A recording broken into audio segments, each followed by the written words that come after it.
Hello friends, स्वागत है आपका विद्या ज्ञान क्लासेस में। और जैसा कि इस चैप्टर का एंड आ चुका है, तो एंड में आपकी बुक के सिनेरियो में हमेशा चैप्टर के एंड में भारत रहेगा। जैसे शीत युद्ध है, तो शीत युद्ध से भारत की क्या रिलेशन है, क्या क्या क्या चीजें हैं, क्या आलोचना है, क्या तर्क है, क्या पक्ष है, सब कुछ तो उस बारे में हम देख रहे हैं आज। ठीक है, तो भारत और शीत युद्ध ये हेडिंग है। पेज नंबर है आपका 12। ठीक है, भारत व शीत युद्ध।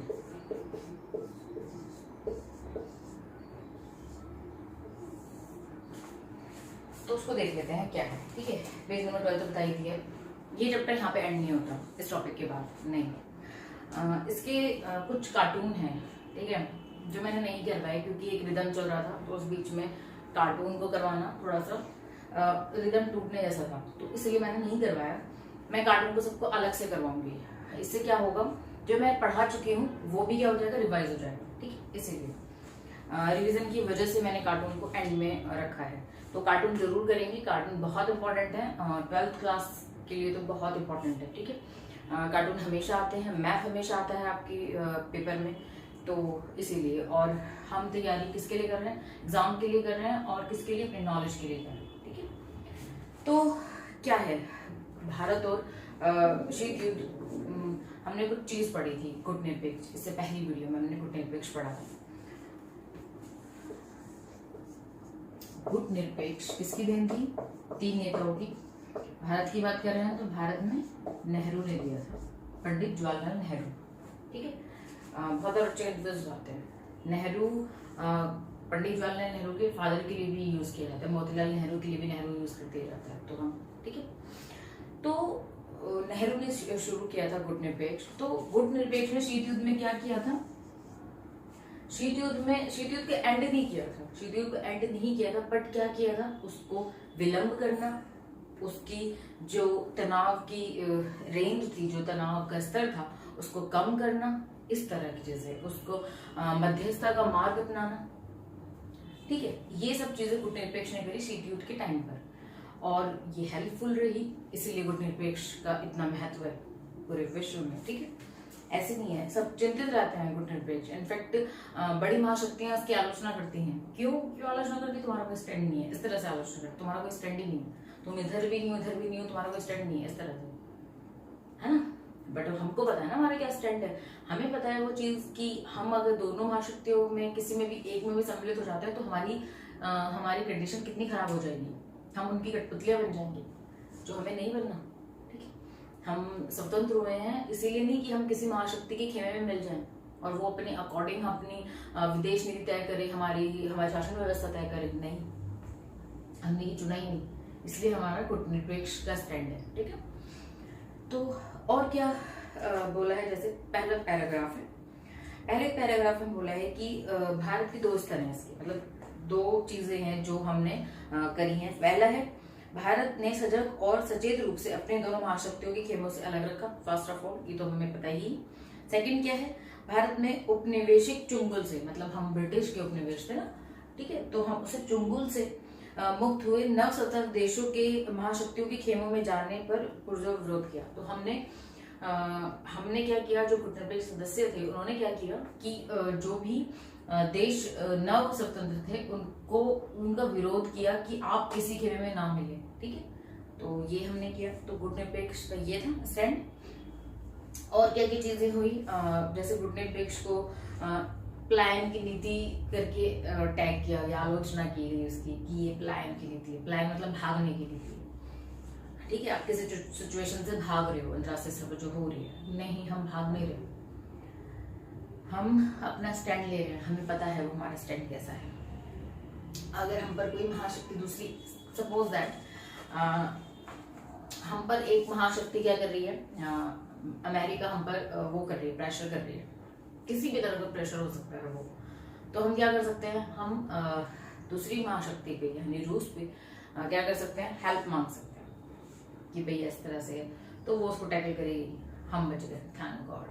अगर हम पे रूस कुछ करता है तो हम अमेरिका के पास जाके फिर वो अपना देखेंगे, हम बच गए।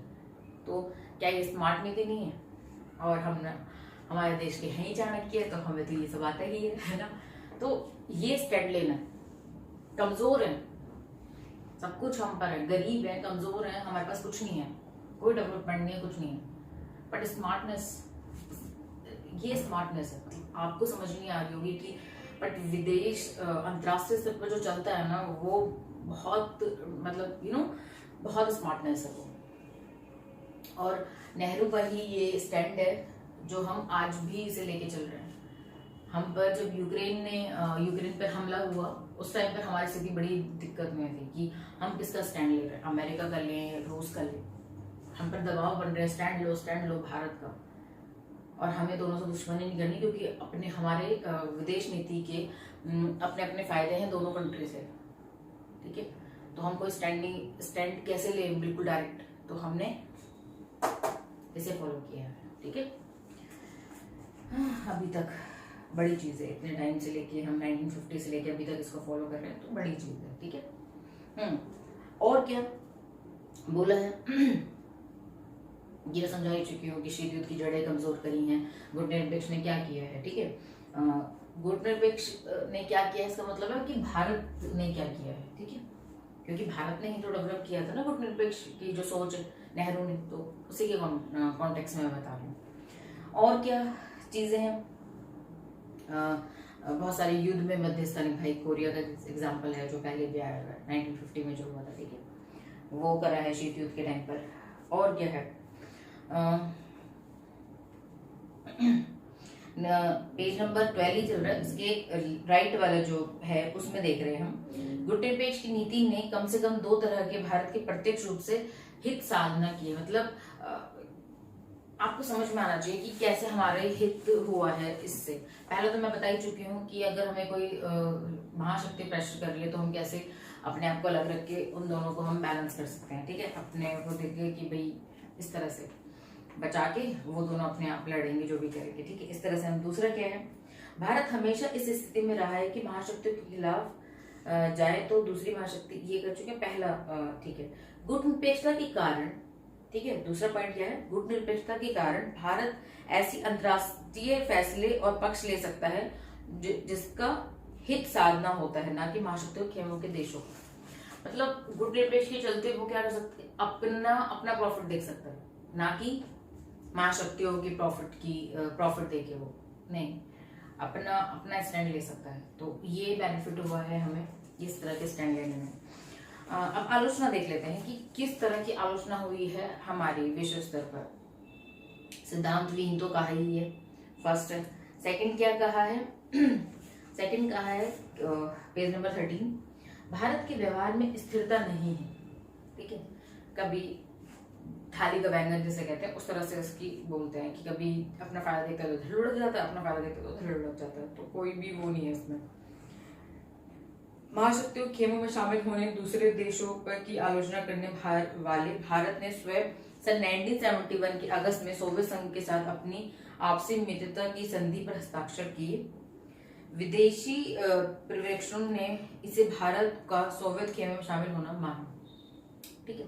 हमने किस कंडीशन में करे थे वो हमें पता है ना, हमें क्या जरूरत थी, हमें हथियारों की जरूरत थी, तो उस वजह से हमने संधि पर हस्ताक्षर किए। पर इसका मतलब ये नहीं है कि हम उसकी सारी बात मानी, वो ऑफकोर्स दिख ही रहा होगा आपको, है ना। तो हस्ताक्षर का मतलब ये नहीं कि हम उसके खेमे में मिल गए। एक म्यूचुअल अंडरस्टैंडिंग से एक हस्ताक्षर किए थे ताकि हम क्या कर सके, हथियारों का आदान प्रदान कर सकें, अपने टेक्नोलॉजी को कर सके। और आज भी ऐसा हो रहा है। सोवियत संघ बहुत मतलब हथियार डेवलप करता है, तो हमारे हथियार बहुत सारे, इनफैक्ट मोस्ट प्रोबेबली हथियार हमारे सोवियत संघ से ही हैं या उनकी टेक्नोलॉजी बेस्ड है।